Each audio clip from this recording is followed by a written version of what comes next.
بسم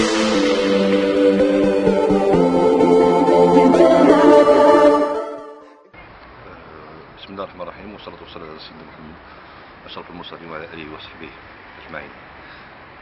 بكل تواضع، حسن ورقة من مواليد مدينة أكادير 1963. إنسان بسيط جدا، بحار سابق، عضو المكتب الوطني ديال النقابة ديال ضباط البحار السبي على البحار.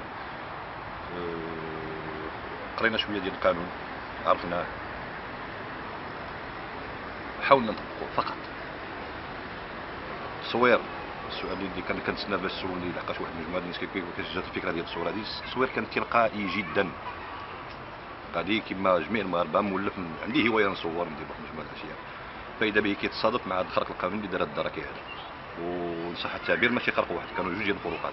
كان الدركي الاول على مستوى الطريق ديال شيشاوه، بعد ما شاهدتوا الفيديو راه تلاحظوا كلشي شنو فيه. مباشره موراه ديك القضيه اللي كيعرفها القليل، وراه تبيبليات حتى هي بان مباشره من بعد ذاك البراج اللي سميتو كوبراج، انا تنقول مباشره بكيلومترات قليله، يعني 30 35 كيلومتر، ما عنديش المسافه بالضبط. كاين براج اخر نفس البراج، نفس الفوبراج، بنفس التوقيت اللي هو غير قانوني. حتى هو فيديو مسجل وراه تلاح في الفيسبوك. التساؤل اللي كيبقى هو جوج ديال لي فوبراج كيوقفوني وما كنمتثلش، وتنقولها لان ما غنمتثلش لخرق سفير القانون. ملي كندخل مع المحطه ديال الاداء اللي كيتواجدوا فيها الجندارم بطريقه قانونيه، يعني كاين علامات ديال التشوير وكاين تخفيف السرعه وكاين واحد اللي حتى انا بزمني غادي نوقف زمني لحقاش كاين خصك تخلص، يعني غنتمشى مامن على نفسي. لو وقفت وغنامن الناس اللي مورايا ونامن حتى للدركي. لم يوقفني احد. هذا تساؤل خطير. علاش؟ نسولكم نتوما، نسول المشاهدين الكرام، نسول الجميع، واش هاد الناس ما عندهمش الجهاز ديال اللاسلكي باش يتصلوا بنا يخبروا على الخرق ديالي او لا على السرعه ديالي او لا المخالفه ديالي؟ هنا كيطرح تساؤل، واش هادوك جوج ديال لي فوبراج واقفين تما بصفه غير قانونيه، اللي انا متاكد واقفين بصفه قانونيه، واذا كانوا بصفه قانونيه علاش ما يعلموش البراج اللي هو قانوني؟ يقول لهم دير واحد السيد راه دار عدم الامتثال ورفض التوقف، او لو وقف وما رضاش يسلم لنا الاوراق، وهذه وهذه وهذه. هذا التساؤل كنطرحوه على الجميع، وكنطرحوه على الناس اللي ساهرين، ولا اقول الحكومه ولا الوزاره. الوزاره نبهتنا، الوزير نبهنا، على المسؤولين ديال الدرك. واش هاد الناس ما عندهمش الجهاز اللاسلكي، او لا واش هاد الناس كيخرجوا هاد الناس لاشياء اخرى؟ ما بغيتش نشهر ولا بغيت نقول شي كلام اللي هو جارح. كنطرح التساؤل، واش هاد الناس ما كيتوفروش على جهاز ديال اللاسلكي باش يخبروا البراج اللي هو قانوني وهما اصلا غير قانونيين؟ السؤال واضح، الاجابه بسيطه، وغنجاوب انا براسي. لان البراجات الاولين او اللي فوق البراج الاولين ما كانوش قانونيين. كيف لاشياء ولا نسميهم اشياء، لا اسميهم اناس، هذوك اشياء، مجرد اشياء يعرضوا حياتي للخطر وما تيخبروش البراج اللي هو قانوني. هنا كينطرح التساؤل، وكنوجه السؤال لاعلى القيادات في الدرك الملكي. لن اوجه له من الوزاره بالعكس، شخص الوزير ديالها نبهنا ووضح لنا بصوره بينه وجاليه ما نتوقفوش، ومن يعلم التوقيف الفصل 193 و 192 تيوضحوا هذا الشيء، وصرح بها السيد الوزير في البرلمان وعطاها لجميع المغاربه تلونسات. في واش نطالبوا حنا من السيد الوزير باش يجي هو يوقف في المحطات ويقول هذا نتوقف؟ لا يمكن. واحد المجموعه ديال التساؤلات ديال المواطنين كيسالوني عبر المواقع ديال الفيسبوك، قال لا الوزير خصو يسهر. الوزير راه قال لك ما غاديش يسهر على التنفيذ ديال القانون، راه هو دار المجهود اللي عليه.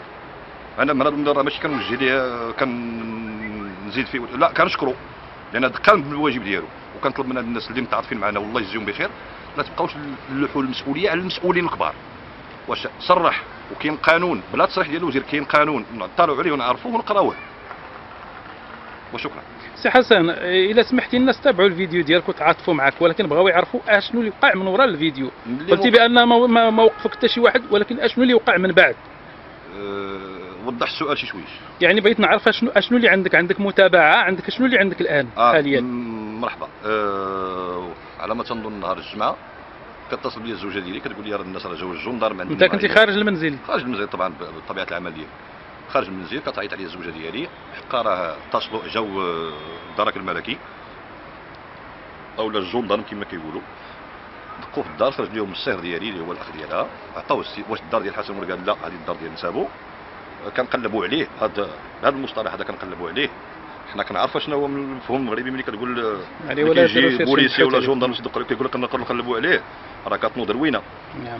كنقلبوا عليه، ياك لاباس هكا عطيها وفينا هي مراته بالاسم. لحقاش علاش مراته بالاسم؟ لحقاش السياره مسجله بسميتها اكيد خداو الماتريكول ديال السياره. ها الخلعه الثانيه اللي غيدخلوا هما للدار، فينا هي مراتو؟ لا ما كايناش. راك عطيها هذه الاستدعاء، اسمح لي يا خويا ما نشداش عندك، انا ماشي هو المعني بالامر، هو ما ساكنش هنا بالغالب بطريقه قانونيه. خبرتني هادشي الزوجه ديالي، من بعد مباشره بالضبط باقي تنعقل، جاتني مكالمه مع 12 و 28 دقيقه و 26 دقيقه كاع كنا نضبطوا الامور. 12 و 26 دقيقه كتجيني مكالمه من الدرك الملكي ديال اكادير. السلام عليكم، تا هو السي حسن، هي مرحبا معك الدرك الملكي اكادير، مرحبا ياك لاباس، الله يخليك تلتحق بنا. فين هذا الشيء؟